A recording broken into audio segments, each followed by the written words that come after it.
Hello everyone, welcome to spark up classes. This is Suman Yadav. आज हम पढ़ने जा रहे हैं हमारे इकोलॉजी का फर्स्ट चैप्टर हम पढ़ रहे थे, ऑर्गेनिजम्स एंड पॉपुलेशन। उसका ये दूसरा लेक्चर है और मुश्किल से 3 या 4 लेक्चर में हम इस चैप्टर को खत्म करने वाले हैं, राइट। तो दूसरा लेक्चर ये है, आज हम पढ़ने जा रहे हैं पॉपुलेशन एट्रीब्यूट्स के बारे में। ओके अगर आपको इन वीडियोस का लिंक चाहिए कि कौन सी प्लेलिस्ट में मैंने डाल रखा है, तो उस प्लेलिस्ट का लिंक आपको डिस्क्रिप्शन में मिल जाएगा, वहां से आप उसको चेक कर सकते हो। ओके सो चलो स्टार्ट करते हैं। What are population attributes? Population attributes मतलब होता है कि किसी भी पॉपुलेशन की क्या क्या लक्षण है, क्या क्या कैरेक्टरिस्टिक्स हैं। Characteristics of population are known as population attributes. Okay so मैं यहाँ लिख दे रही हूँ आप सबके लिए, क्योंकि आप लोग को डेफिनेशन लिखने में प्रॉब्लम होती है। So characteristics of populations. Characteristics of populations. यही आपके क्या है? यही है आपके पॉपुलेशन के एट्रीब्यूट्स, राइट। सो क्या है पॉपुलेशन के कैरेक्टरिस्टिक्स? हमें 1 by 1 देखने हैं, ठीक है। पहली बात तो आप ये लिख सकते हो कि कोई भी पॉपुलेशन जो होती है, जस्ट अ मिनट, कोई भी पॉपुलेशन जो होती है उसमें बर्थ रेट मिलती है। क्या मिलती है? Birth rate. किसी इंडिविजुअल का बर्थ होता है, लेकिन पॉपुलेशन में हम बर्थ को बर्थ रेट से देखते हैं। What is birth rate? चलो देखते हैं। बर्थ रेट मतलब होता है number of individuals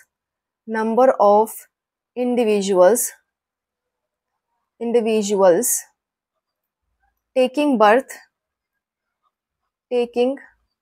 birth per year, ठीक है। ये आपका क्या बताती है? Birth rate. और इसका फॉर्मूला होता है birth rate is equal to, ठीक है। बर्थ रेट आप 1 साल में एक बार निकाली जाती है, तो आप लिखोगे new born individuals but divided by, मैं बटे बोल रही हूँ बिकॉज आजकल मैं हिंदी मीडियम वाले बच्चों को पढ़ा रही हूँ ऑफलाइन क्लासेस में, तो मुझसे ज्यादातर हिंदी के वर्ड्स निकल रहे हैं। New born individuals by initial population, ठीक है। यानी कि अगर मैं कह दूं कि 1 साल में किसी जगह पे 8 बच्चे पैदा हुए हैं और पहले टोटल वहां पे 100 लोग हुआ करते थे, 100 लोगों में 8 बच्चे पैदा हुए, यानी कि बर्थ रेट हो जाएगी 8/100, यानी कि 0.08%। ये आपकी क्या हो जाएगी? Birth rate. ऐसे करके आप क्वेश्चन सॉल्व कर सकते हैं, छोटे छोटे क्वेश्चंस आपसे पूछ सकता है। तो आपको ये सिंपली ये फॉर्मूला याद रखना है। ये जो फॉर्मूला मैंने बताया ना, ये फॉर्मूला आपको याद रखना है कि birth rate is equal to new individuals by initial population, right. Now मैं इस एग्जाम्पल को मिटा देती हूँ। एग्जाम्पल ये मैंने आपको बताया था। अब देखो, अब दूसरी बात आती है कि किसी भी पॉपुलेशन में डेथ रेट भी निकाली जाती है, पर कितने लोग मर रहे हैं, ये चीजें भी निकाली जाती है। तो चलो देखते हैं डेथ रेट मतलब होता है कितने लोग मर रहे हैं, number of individuals dying in a population over an year, ठीक है। तो लिखोगे नंबर ऑफ इंडिविजुअल्स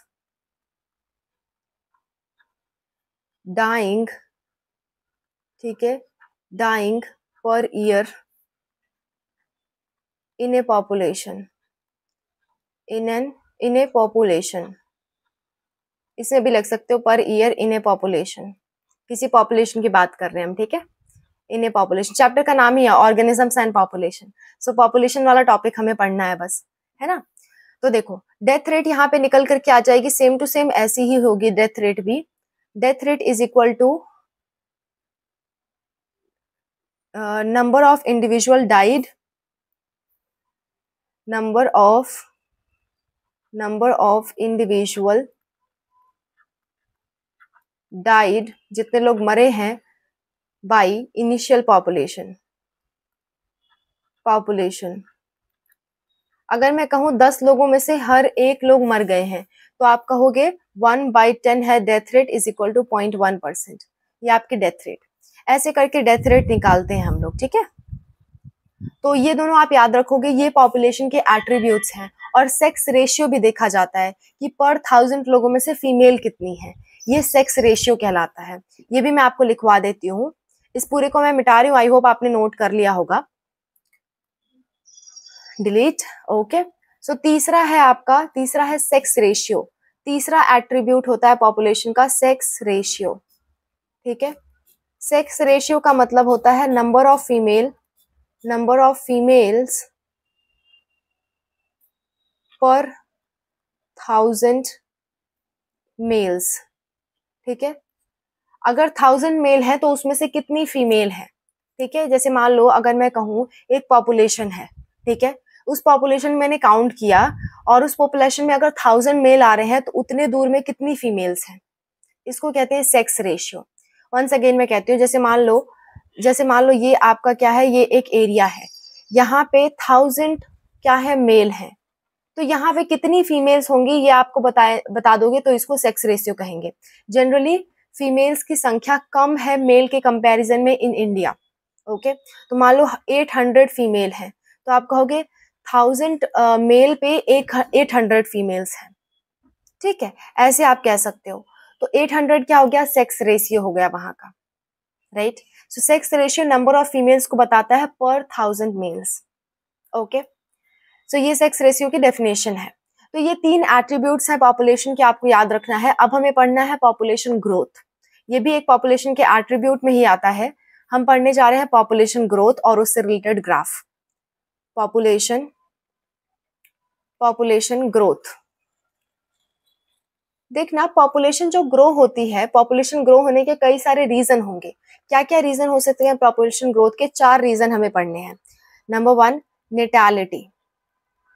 नेटालिटी मतलब होता है कितने लोग बॉर्न हो रहे हैं, यानी कि बर्थ रेट। नेटालिटी मतलब नथिंग बट बर्थ रेट, ठीक है। दूसरी होती है मोर्टालिटी यानी कितने लोग मर रहे हैं, उसको आप कह सकते हो डेथ रेट। बस दूसरा नाम है इनका, है ना। बर्थ रेट नेटालिटी को दर्शाती है, डेथ रेट मोर्टालिटी को दर्शाती है, ठीक है। थर्ड होगा इमाइग्रेशन, ठीक है। चौथा होगा ई माइग्रेशन। अब इसका क्या मतलब हुआ मैम, बताते हैं। जैसे मान लो कोई पॉपुलेशन है, उसमें अगर बर्थ हो लोगों का तब भी पॉपुलेशन बढ़ेगी।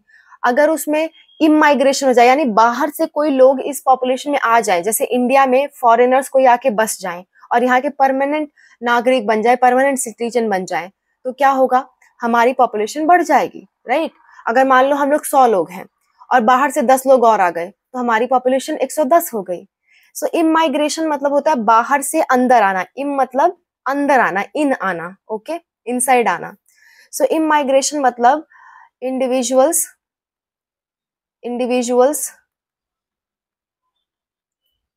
Coming in the population,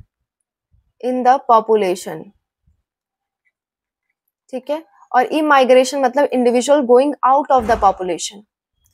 individuals मतलब लोग, है ना। Individuals going out of population. तो जरा बताओ, अगर ये चारों चीज एक साथ काम कर रही हैं तो हम पॉपुलेशन इंक्रीज को कैसे मेजर करेंगे? हम क्या कर सकते हैं, बर्थ को और इमाइग्रेशन को जोड़ सकते हैं। बर्थ को और इमाइग्रेशन, ये जो आई वाला, इन दोनों की वजह से पॉपुलेशन इंक्रीज हो रही है ना। किसी का जन्म होगा या कोई बाहर से पॉपुलेशन में आएगा तो पॉपुलेशन बढ़ेगी। और अगर किसी की डेथ होगी और कोई यहाँ से चला जाएगा तो पॉपुलेशन क्या होगी, कम होगी।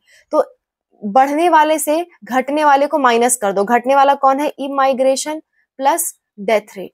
तो इसको घटा दोगे तो आपको क्या मिल जाएगा, आपको पॉपुलेशन का इंक्रीज मिल जाएगा, ठीक है। कितनी पॉपुलेशन इंक्रीज हुई ये पता चल जाएगा। लेकिन ये तो ये बताएगा ना कितनी इंक्रीज हुई, पहले जितने थे उसमें ऐड करना पड़ेगा ना आपको। जैसे मैंने कहा कि बाहर से 10 लोग आए और ओरिजिनल कितने थे, 100 लोग, तो आप कहोगे अब कितनी पॉपुलेशन है, 110 आप कहोगे, यानी ओरिजिनल वाले में आपने बढ़ा हुआ जोड़ दिया। तो हम यहाँ कहेंगे एनटी मतलब टाइम टी पे कितनी पॉपुलेशन थी, उसमें इन सब चीजों को हम क्या कर देंगे, जोड़ देंगे, ठीक है। इन सब चीजों को जोड़ देंगे तो हमें क्या मिल जाएगी, टाइम t+1 पे, ठीक है, t+1 पे, यानी कि नए वाले टाइम पे हमें पॉपुलेशन मिल जाएगी। जैसे मान लो अगर मैं कहूँ टाइम t है 2015 में पॉपुलेशन आपकी थी, मान लेते हैं 1000 लोग थे 2015 में, और कितने बर्थ हुआ, कितनी डेथ हुई, कितने आए, कितने गए, उसको मिला जुला के जोड़ घटाना करके हम ओरिजिनल पॉपुलेशन में क्या कर देंगे, जोड़ देंगे। मान लो 10 लोग जुड़े, तो अब की पॉपुलेशन कितनी हो जाएगी, 2016 की कितनी हो जाएगी, 1010 हो जाएगी। ऐसे करके निकाला जाता है। NT+1 मतलब कि 1 साल बाद कितनी पॉपुलेशन है, और NT मतलब 1 साल पहले कितनी पॉपुलेशन थी, प्लस I माइनस E+D मतलब कि टोटल नेट जितना पॉपुलेशन बढ़ी है उसमें हम ओरिजिनल पॉपुलेशन को जोड़ दे रहे हैं।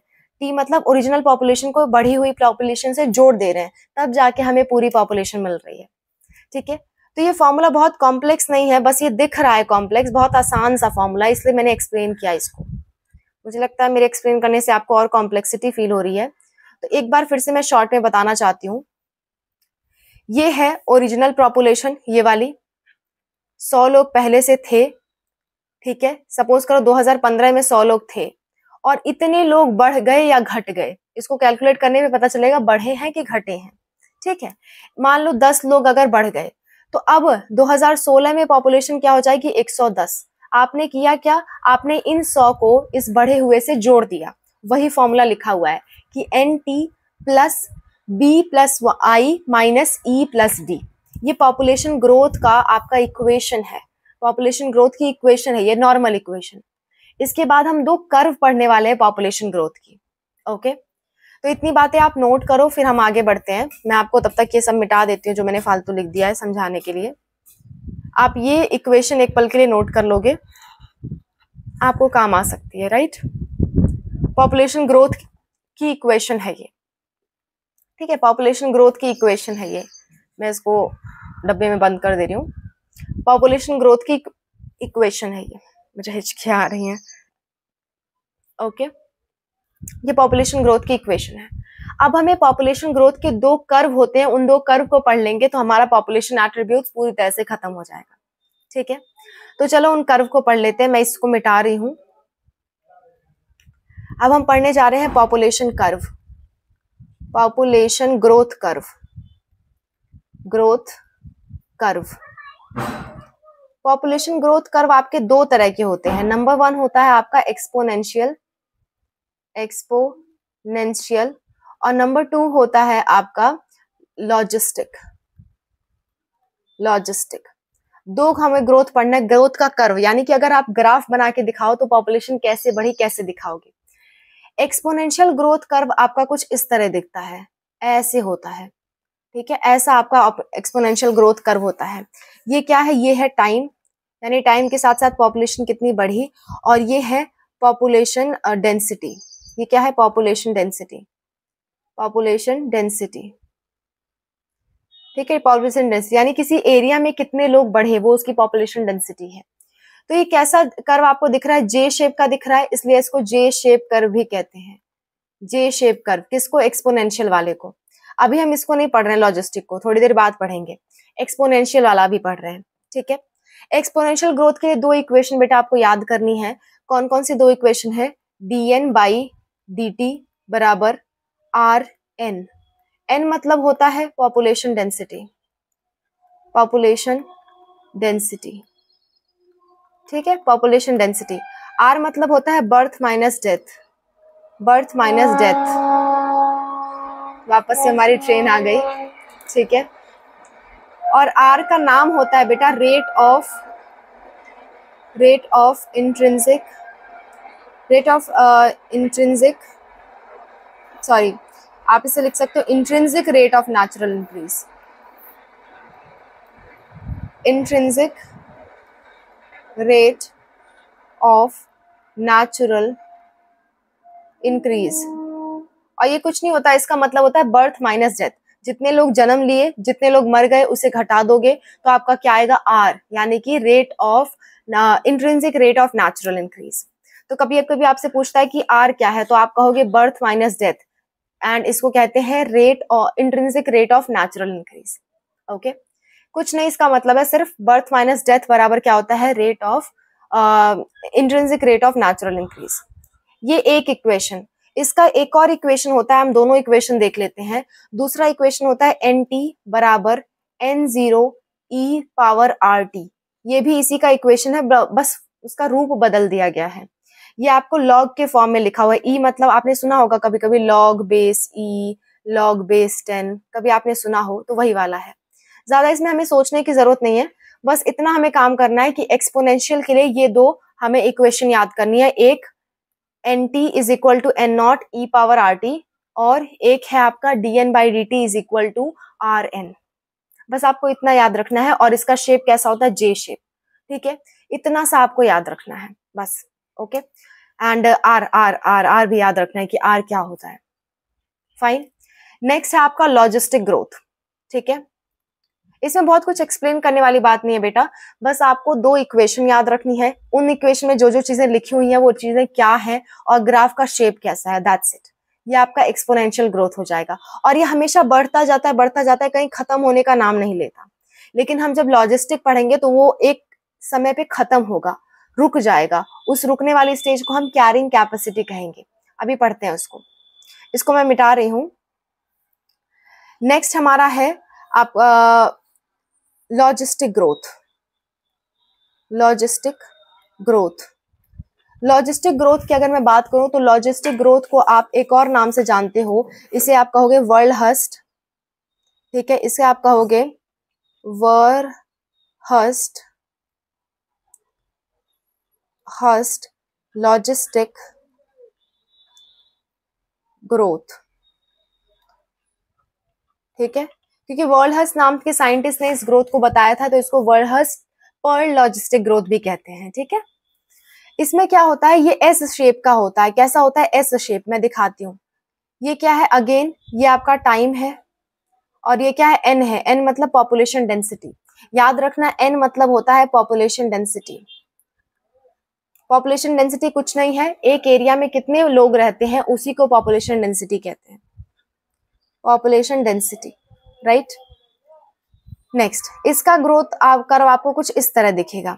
यहाँ पे एक समय पे आके ये ग्रोथ क्या हो जाएगा, रुक जाएगा, और इसी को कहा जाता है के मतलब कैरिंग कैपेसिटी। कैरिंग कैपेसिटी, ध्यान से सुनो, कैरिंग कैपेसिटी क्या है। यहाँ पे कैरिंग कैपेसिटी की डेफिनेशन इंपॉर्टेंट है, मैं लिख भी दे रही हूँ डेफिनेशन आपके लिए। अगर देखो कोई भी नेचुरल रिसोर्स है, वहां पे एक लिमिट तक ही ऑर्गेनिजम्स बढ़ सकते हैं, अदरवाइज खाने पीने की कमी होने लगेगी, आपस में कंपटीशन बढ़ जाएगा, ऐसी सारी प्रॉब्लम्स होने लगेंगी। ठीक है, तो उसी को हम कैरिंग कैपेसिटी कहते हैं। मतलब in a natural habitat there is a limited resources present beyond which growth of a population is not possible. That limit is known as carrying capacity of that natural resource. लिख देती हूँ मैं आपके लिए। In natural habitat, natural habitat मतलब किसी एक natural जगह पे, ठीक है, habitat, there is a limit up to which a population can grow. Okay, that limit, acha, one more thing, beyond this limit growth is not possible. Okay, beyond this limit